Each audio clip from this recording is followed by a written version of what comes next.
Air Canada Business Class was one of the first business classes I ever reviewed on this channel, but those reviews were back in 2018 and 2019, and obviously a lot has changed since then. I'm here in Zurich, on my way home to Chicago via Toronto.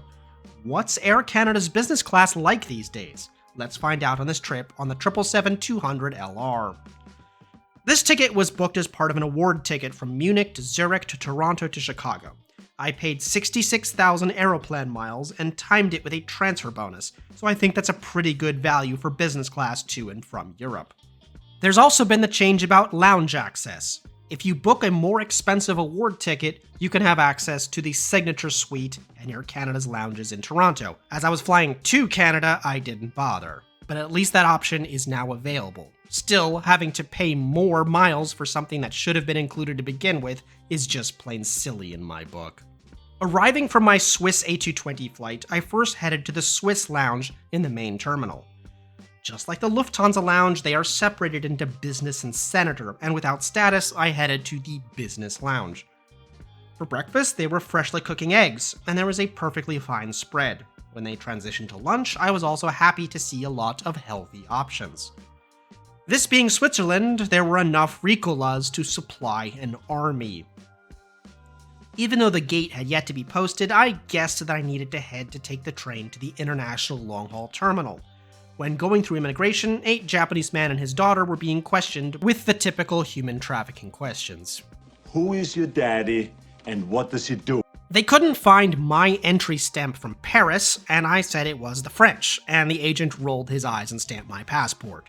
Just like the Germans had done years ago when the Italian stamp wasn't within the lines.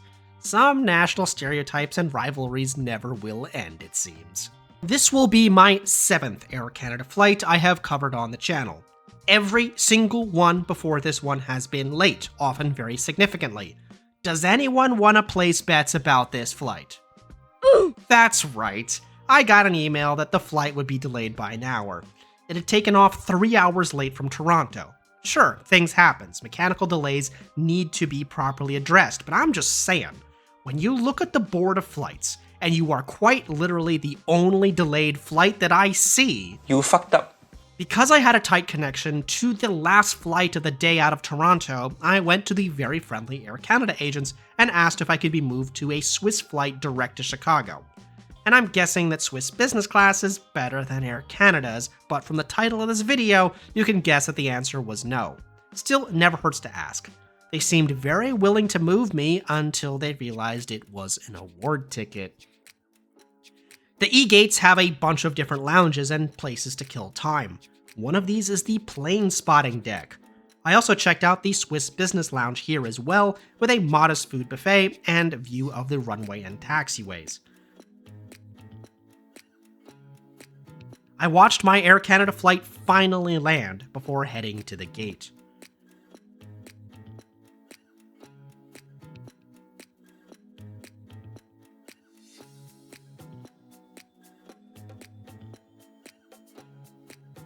We boarded an hour and 5 minutes late.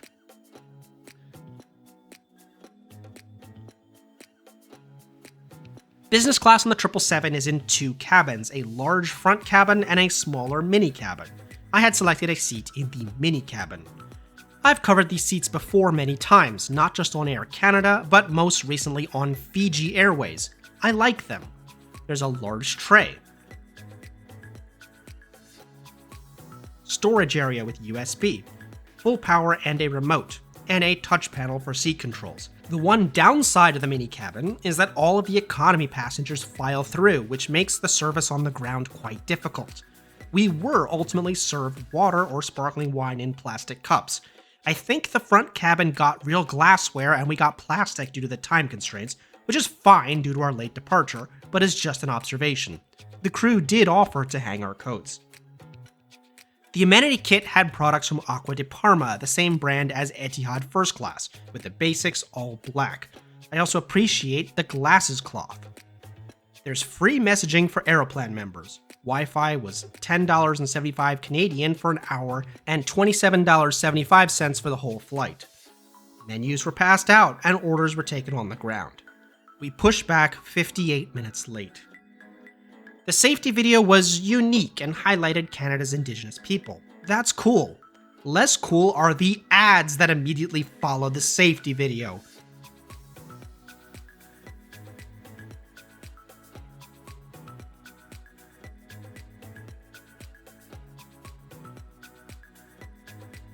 Flying time was 8 hours and 7 minutes at 36,000 feet.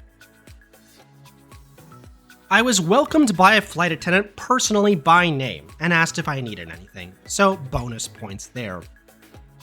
Service began with a hot towel, drinks, and smoked nuts. The first course was tuna pastrami, not something I've ever pictured before, but it was good with a very strong smoky flavor.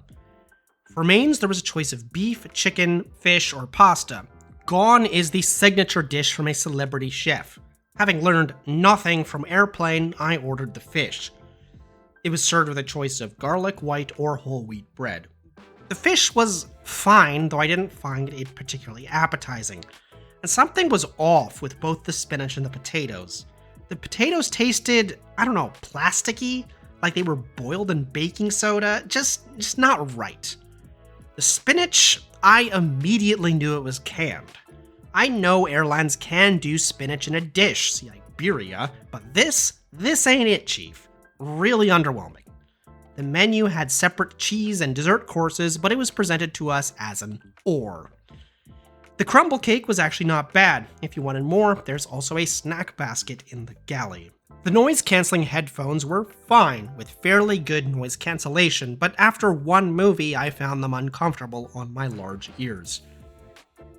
I find Air Canada's entertainment selection to be quite good. You can also put the map as picture-in-picture while watching a movie, which I find really neat. Bedding included a pillow, mattress pad, and a blanket. All were fine, but we aren't talking anything like Polaris or Fiji here. Still, it's more than sufficient for a transatlantic flight, and I managed to sleep for at least an hour. Just like my last Air Canada business class flight, the second meal was cold cuts. It was fine. The fruit was quite oxidized at this point, and at least there was some greenery with all that meat. I stashed the Swiss chocolate for later.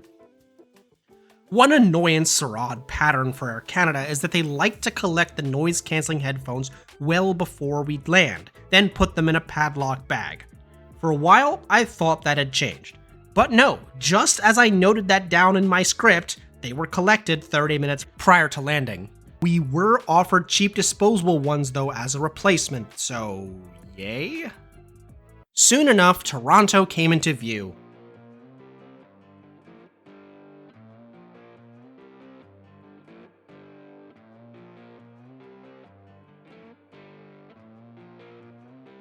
And we landed at Pearson. Despite the late departure, we landed only 15 minutes late. Still, I ran through US immigration and security, but as you'll see next time, I needn't have bothered.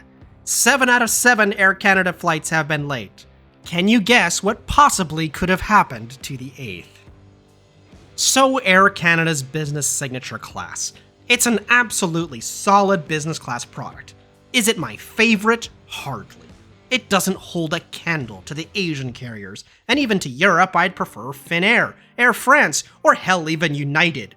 But it's a fairly affordable award ticket. It has a solid hard product, and despite the underwhelming food, it's a perfectly fine experience. But I am genuinely sick and tired of the delays, Air Canada. We are so far past coincidence at this point, and it's only going to continue in the next video. For you see, I still need to get back to Chicago, so join me on the final leg of this trip on a brand new A220 in business class next time.